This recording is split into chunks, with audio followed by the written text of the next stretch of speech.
Assalamualaikum. Waalaikumsalam. Selamat pagi anak-anak. Pagi. Gimana kabarnya semuanya? Alhamdulillah baik. Oke, di sini saya sudah memperkenalkan diri di minggu kemarin ya. Nama saya Hasbunallah. Kemarin kita sudah membahas tentang sholat. Nah, sekarang kita melanjutkan ke materi sholat Jumat. Materi kemarin kan sholat. Jadi sekarang kita lanjut ke sholat Jumat. Yang pertama, pengertian sholat Jumat. Sholat Jumat merupakan kewajiban bagi setiap muslim laki-laki yang telah dewasa, yang waktunya tepat pada waktu zuhur. Jadi sholat Jumat itu wajib bagi muslim laki-laki yang telah balik, ya waktunya sama pada saat sholat zuhur tapi hari Jumat. Sholat Jumat pelaksananya harus dengan berjamaah dengan sejumlah kaum muslimin di suatu tempat.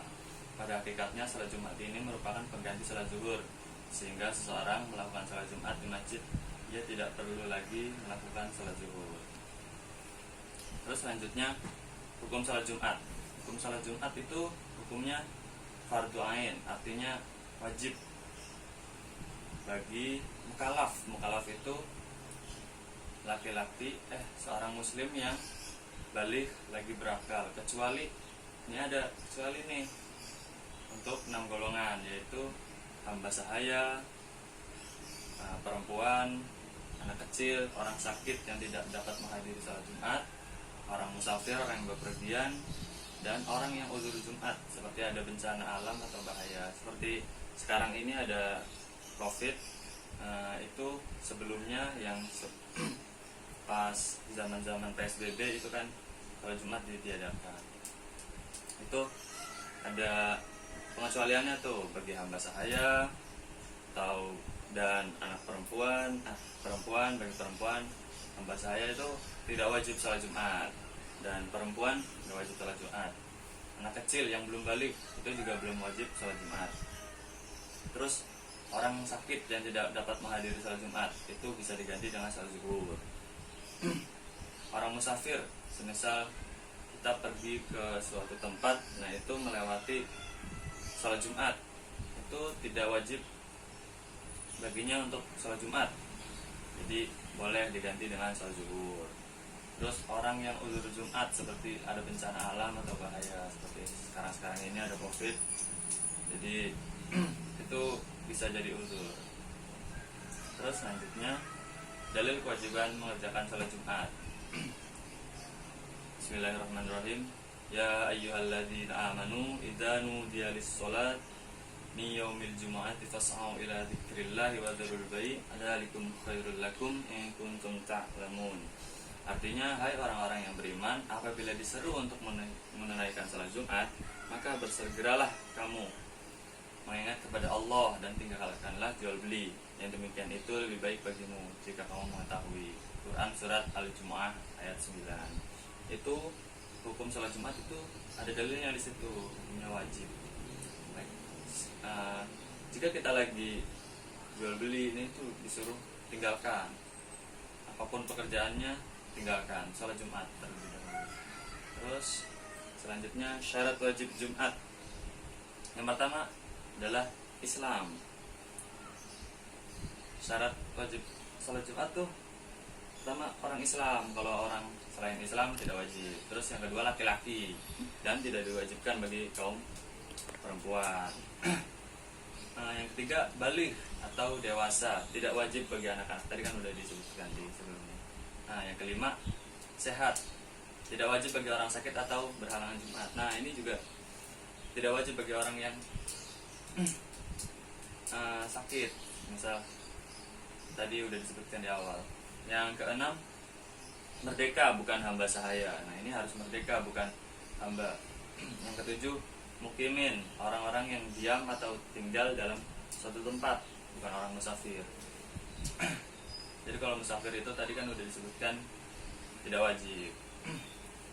Selanjutnya sunat Jumat, sunnah-sunnah pada hari Jumat, yaitu yang pertama mandi dalam arti tidak bergur-gur, tapi membersihkan tubuh dan memotong kuku, yaitu sunnah. Kedua, berpakaian putih dan bersih, itu sunnah Jumat juga. Terus ketiga, berpakaian wangi, berpakaian yang rapi. Nah, itu mau ketemu Allah tuh pakaian harus rapi. Yang keempat, memakai wangi-wangian. Nah, itu disunahkan memakai wangian. Yang kelima, menyegerakan datang ke masjid. Nah, itu ada tuh suatu hadisnya. Nah, jika seseorang mendatangi suatu masjid, yang pertama kali, nanti dia akan dibalas dengan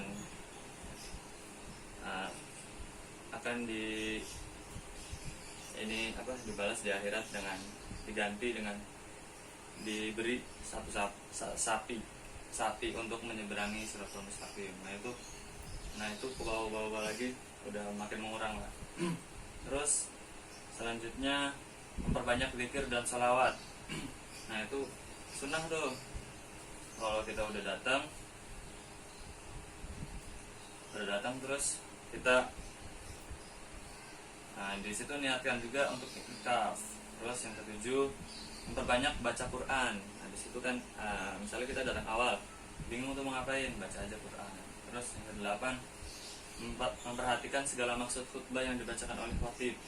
Sebenarnya khatib tuh menyampaikan sesuatu yang baik, dan itu juga pasti ada ilmu-ilmunya, tapi terkadang orang-orang lelah, kadang datang ke masjid dan malah tidur. Itu salah sebenarnya. Nah selanjutnya, syarat sah sholat Jumat. Nah ini ada banyak ya. Syarat sahnya, 2 rakaat sholat Jumat dan 2 khutbahnya harus masih masuk waktu sholat zuhur. Nah ini 2 rakaat sholat Jumat dan 2 khutbahnya tuh harus pada waktu sholat zuhur. Terus yang kedua, dilaksanakan di suatu perkampungan atau perkotaan. Maksudnya apabila yang sholat Jumat itu semuanya musafir, maka sholat Jumatnya tidak sah. Nah itu harus orang-orang mukimin situ, orang-orang yang tinggal di suatu masjid di daerah situ, tidak boleh orang-orang musafir di situ.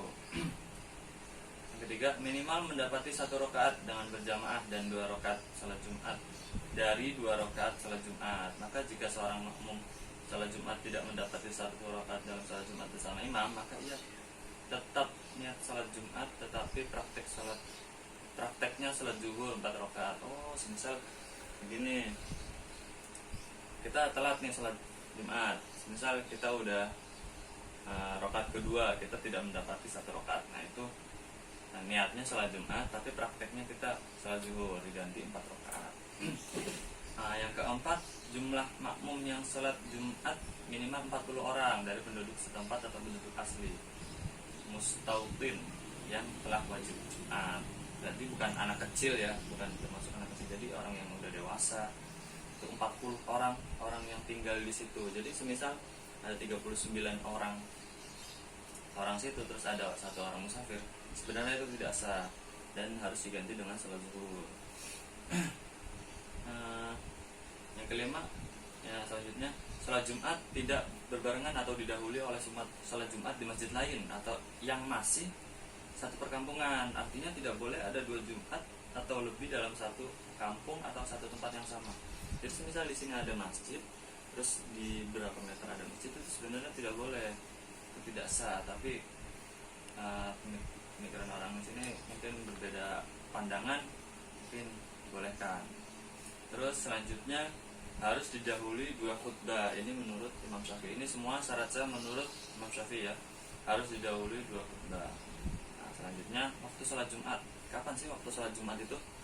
Nah ini ada 2 hadis nih. Nah langsung artinya aja ya. Artinya ada hadis Rasulullah SAW melaksanakan sholat Jumat ketika matahari tergelincir. Nah, ini hadis riwayat Bukhari. Terus yang kedua, kami sholat dengan Rasulullah SAW ketika matahari tergelincir. Kemudian kami pulang dengan mengikuti bayang-bayang tembok. Hadis riwayat Muslim. Jadi waktu sholat Jumat itu setelah tergelincir. Apa sih maksud tergelincir itu? Ini matahari di atas, dia udah lewat. Semisal matahari di atas, ini kita di sini, bayangan kita nggak ada. Semisal itu belum tergelincir. Itu jadi harusnya matahari geser dikit baru ada bayangannya, itu tergelincir masuk di sini.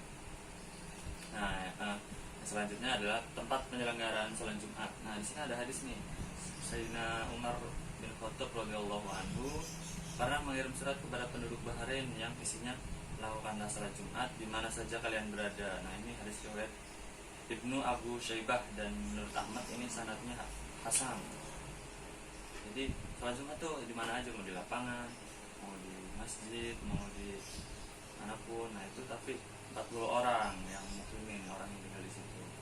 Nah, selanjutnya terakhir, hikmah sholat Jumat. Apa sih hikmah sholat Jumat? Pertama, simbol persatuan sesama umat Islam dengan berkumpul bersama, beribadah bersama dengan barisan shaf yang rapat dan rapi. Nah, sekarang ini nggak bisa rapat dan rapi karena sedang ada corona covid. Jadi tetap sholat jamaah di masjid, tapi dengan cara yang telah diatur. Yang kedua, untuk menunjukkan bahwa tidak ada perbedaan antar sesama manusia, semua sama antara yang miskin, kaya, tua, muda, pintar, bodoh, dan lain sebagainya. Itu menyatukan umat yang dari segala aspek sebenarnya. Yang ketiga, menurut hadis, doa yang kita panjatkan kepada Allah pada hari Jumat itu akan dikabulkan. Semoga kita yang doa hari Jumat itu dikabulkan. Terus yang keempat, sebagai syiar Islam. Nah, mungkin cukup sekian ya dari pelajaran hari ini. Mungkin kurang lebihnya mohon maaf bila ada taufik ya. Mari kita ucapkan hamdalah. Alhamdulillahirabbil alamin. Mungkin cukup sekian saja dari saya. Kurang lebihnya mohon maaf. Assalamualaikum warahmatullahi wabarakatuh. Waalaikumsalam warahmatullahi wabarakatuh.